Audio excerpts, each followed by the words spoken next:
Hello and welcome to this video where we deal with the Yogavataranam chapter 2. On page 25, in this one we'll just deal with the section headed pronouns. Though at the end of the section you'll see there are some short sentences for translation that I will go through with you in detail. So we're on shared screen mirroring now. As before, I will read the text and make helpful, well, hopefully helpful comments. You will be the judge of that. So starting under heading pronouns on page 29. In Sanskrit, there is an extensive system of pronouns called, and this Devanagari word here is Sarvanaman. Here we are, Sarva. I do apologize if this is a bit clunky. I'm just getting used to the fairly new technology. Sarva Naman.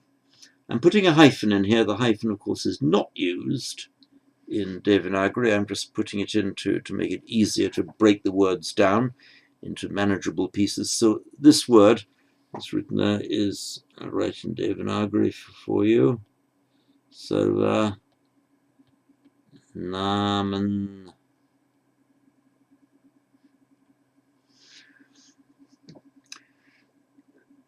Note this hook there above the v, that's the v, the hook that makes the v on its own, that's a v,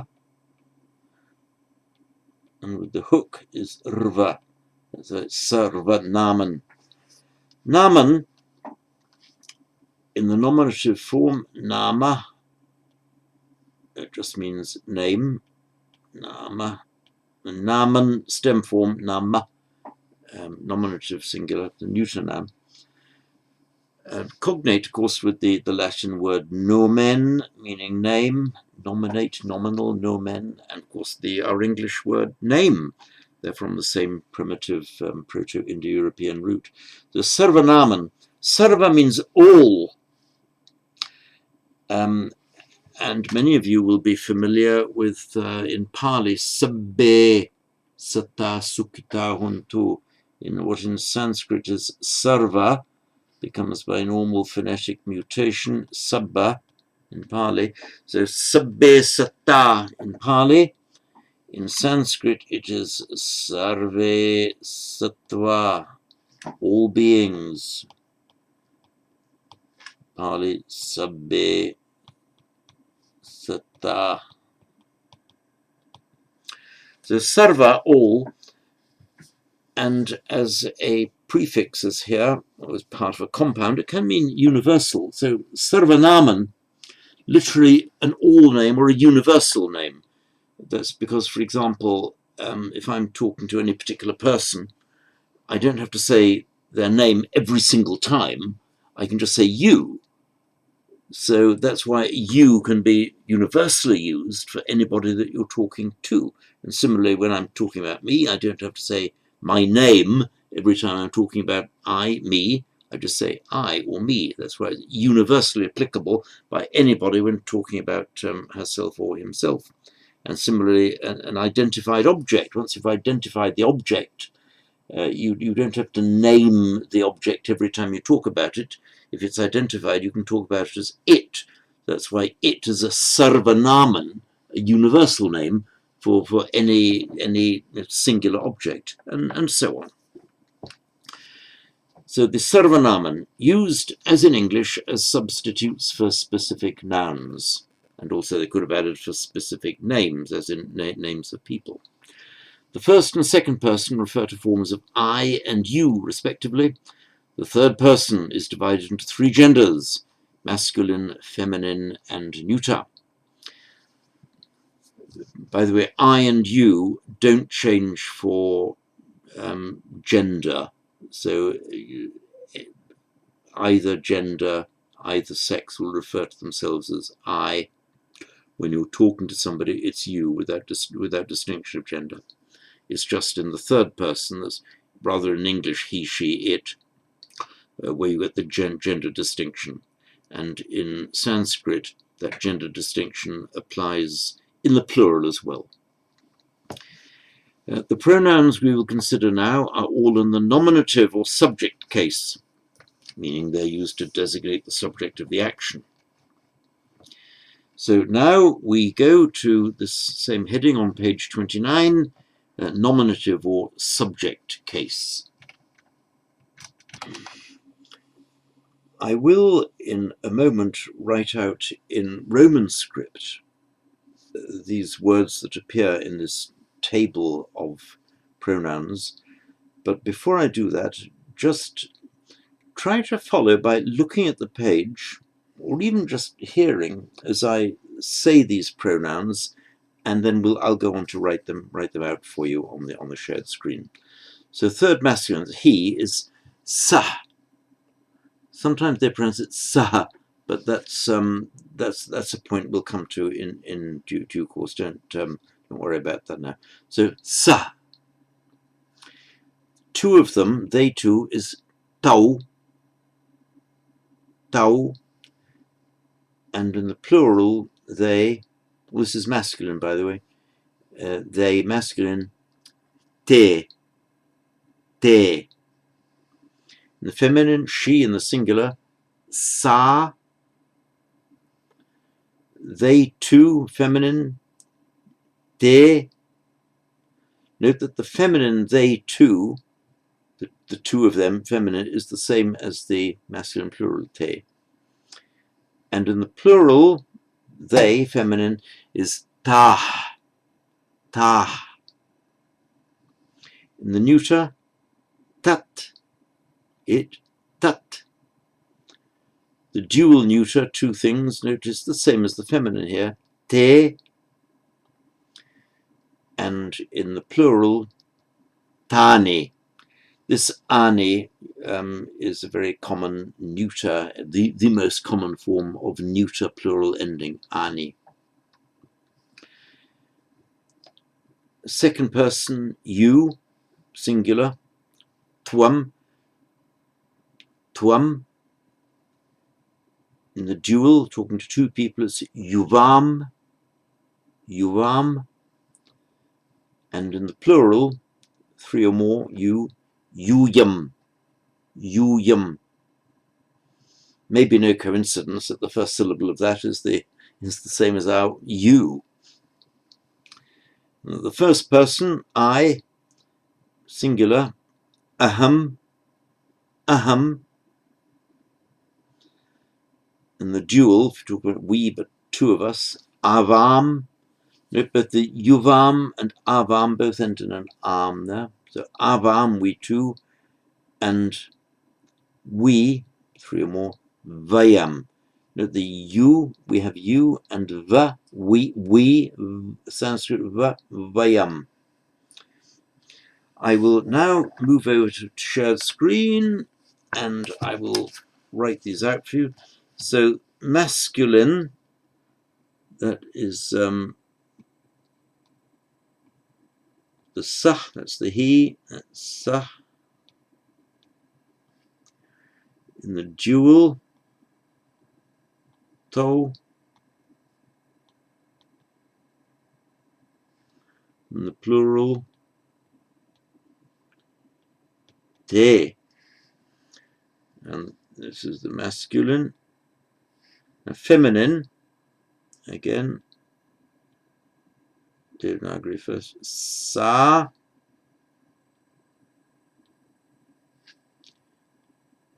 te,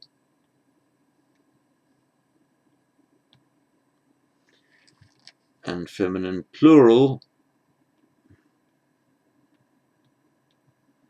ta. Neuter,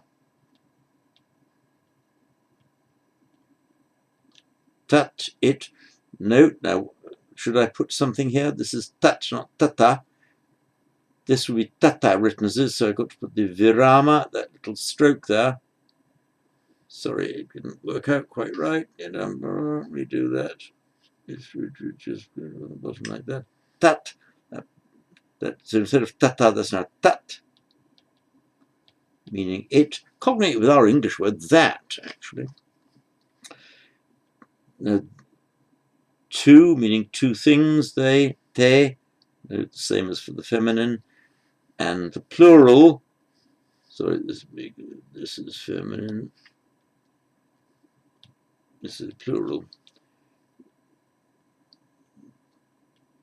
tani.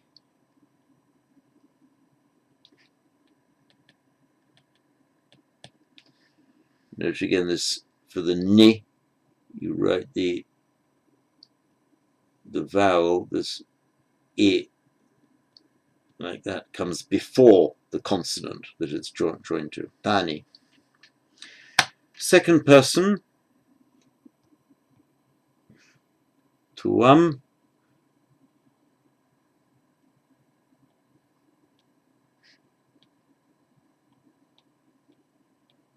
you, singular, yuvam,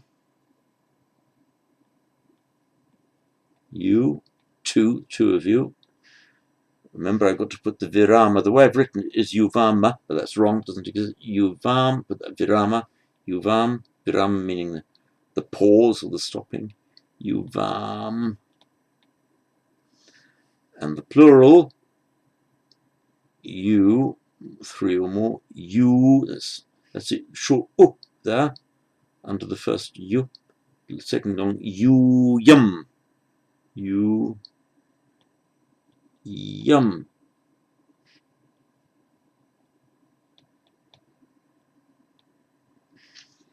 And in the first, I is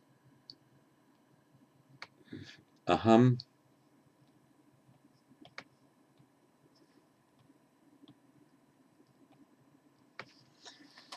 we, as we too, is avam, avam. So that short a, written like that, but if it's long, you put an extra stroke there, that's a. So a, vam, virama. And we, that's we, three of us, is vayam, va, yam.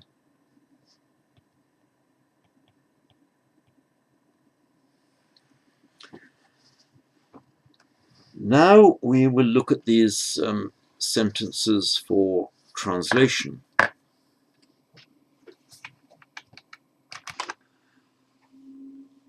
I'll start by reading these 6 short sentences to you slowly, and then we'll move over to the shared screen and I'll write them out for you in Roman script. So I'll just read them in Sanskrit first.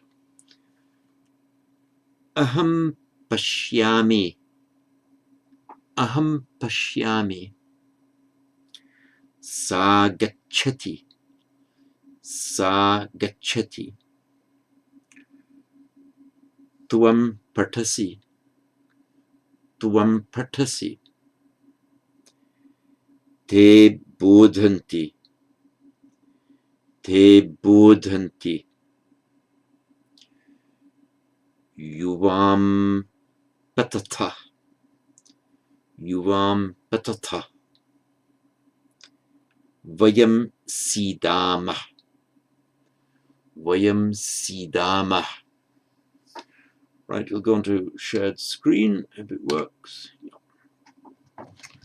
So, under A1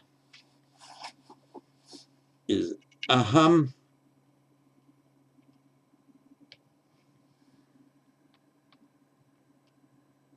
pashyami.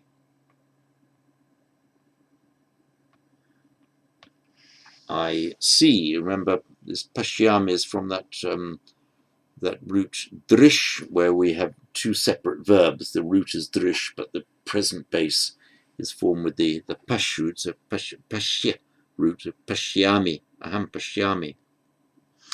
See here in the box next to these 6 sentences on page 29, there's a sandhi rule.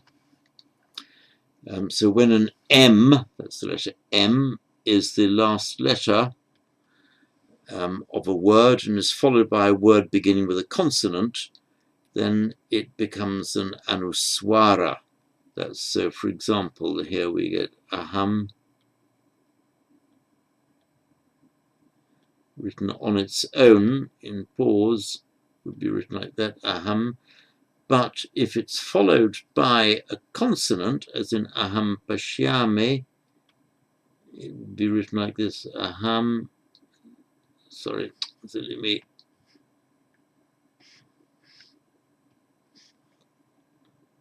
Instead of writing the M in full, you just put that little dot there. So that's aham pashyami.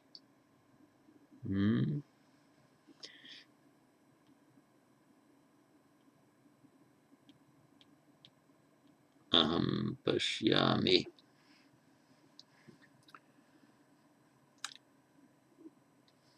Second sentence is sa gacchati.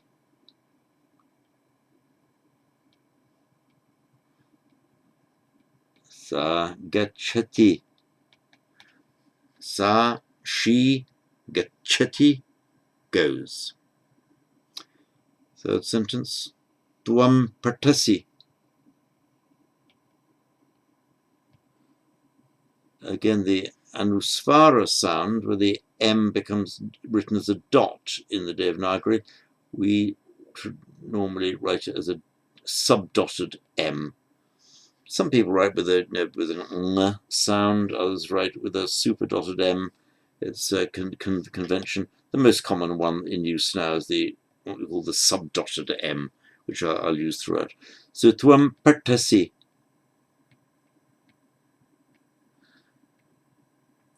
Remember, this is the retroflex da, but aspirated ta, partasi, tvam partasi. You are reading or you're studying. Number 4, te bodhanti.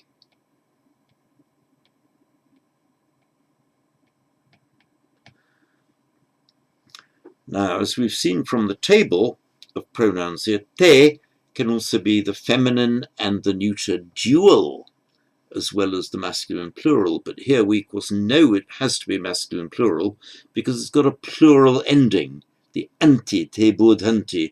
Therefore, it has the te must be the masculine plural. So te bodhanti, mean they wake up, or just they know, they are aware. Te bodhanti. Number 5, yuvam patata. Yuvam patata.